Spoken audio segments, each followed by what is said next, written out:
Hello guys! Hello! Capricorn, welcome dito sa aking channel, Kapalaran 888 Capricorn. Alamin natin kung anong messages, vibration, gabay energy para sa lahat ng Capricorn. So, general reading. Tingnan natin kung anong messages para sa'yo. Okay, Capricorn.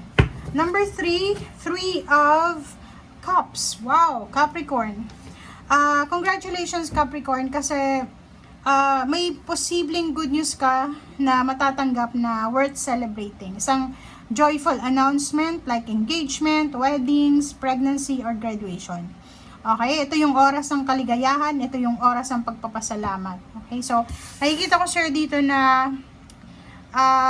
Capricorn, maraming mga tao yung makikipag-celebrate sa'yo. Pwedeng gagraduate ka, mapopromote ka, magre-retire ka, or kung ano man na rason na celebration sa taong ito.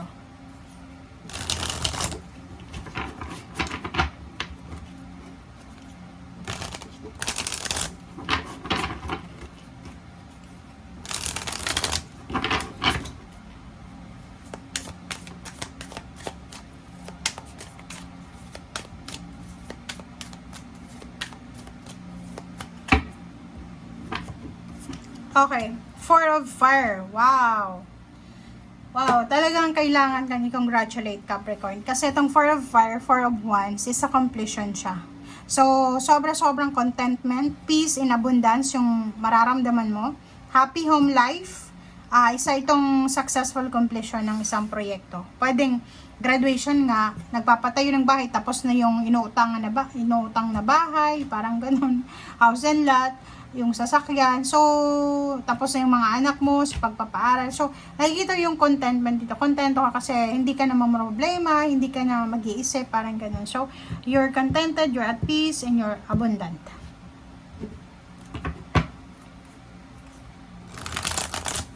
Okay.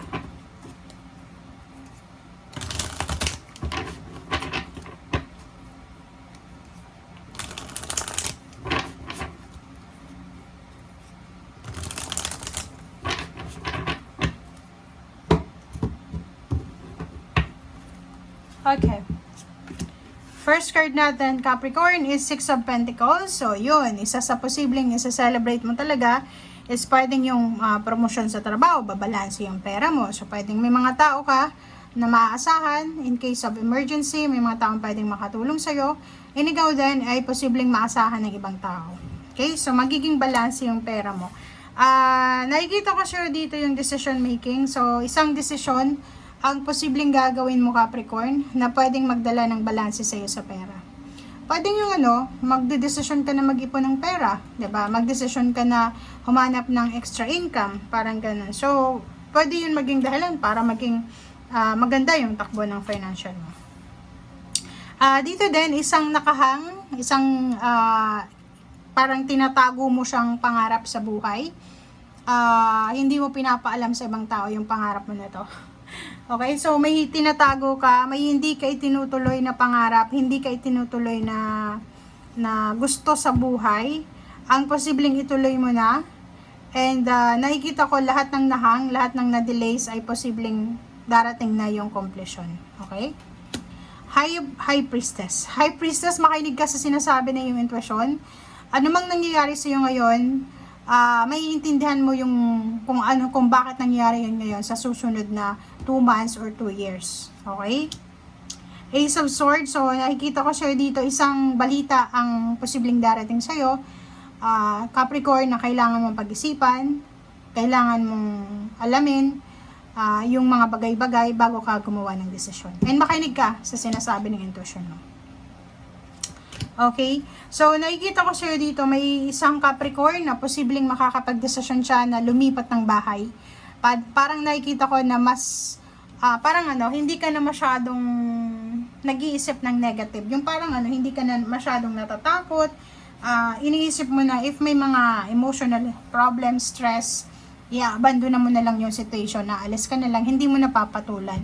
Kasi mas ipaprioritize mo na yung dasal, yung happiness, yung clarity, yung liwanag. Okay, so number 19, 1 plus 9 is 10. So, nakikita ko sure dito na sinasabi ng barahan na kung saan ka man lilipat, pwedeng lilipat ka ng bahay, lilipat ka ng career, lilipat ka ng opisina, ng country. Sinasabi sa'yo dito na kung saan ka lilipat, mahahanap mo doon yung saya, yung ligaya, yung contentment. Yun nga, di ba, sinasabi sa'yo dito. Contentment, peace, abundance. Pwedeng bagong bahay to. Bagong bahay, bagong tirahan, bagong lugar. Or kung namang bago to na pupuntahan mo. Okay. Okay, so nakikita ko sir dito, isang relationship issue ang posibleng pagsisisihan mo. Pero nakikita ko sir dito, itong choices na to na gagawin mo, or itong choices and options na to na inihaharap sa'yo ng universe is, ikaw lang yung nakakaalam ko ano yung decision making na to. Ibig sabihin, may posible kang relationship, tapos may ino-offer sa'yong trabaho or business or international job, international offer. Tapos, medyo siloso yung relationship mo. So, kailangan mong mamili. Kaya nga, nandito yung 8 of Cups. So, sinasabi dyan sa'yo na para hindi ka magsisi. Pagsisihan yung relationship, pagsisihan yung pera na dapat maipon mo. Pag-isipan mong mabuti. Okay? Huwag kang magmamadali. Huwag kang gagawa ng desisyon na hindi mo pinag-iisipan. Okay. 6 of Wands, isang victory and success. Isang success ang darating sa'yo. Yun na, yung mga good news para sa'yo. Pwedeng pregnancy, weddings, graduation. Malapit ka nang mag-retire.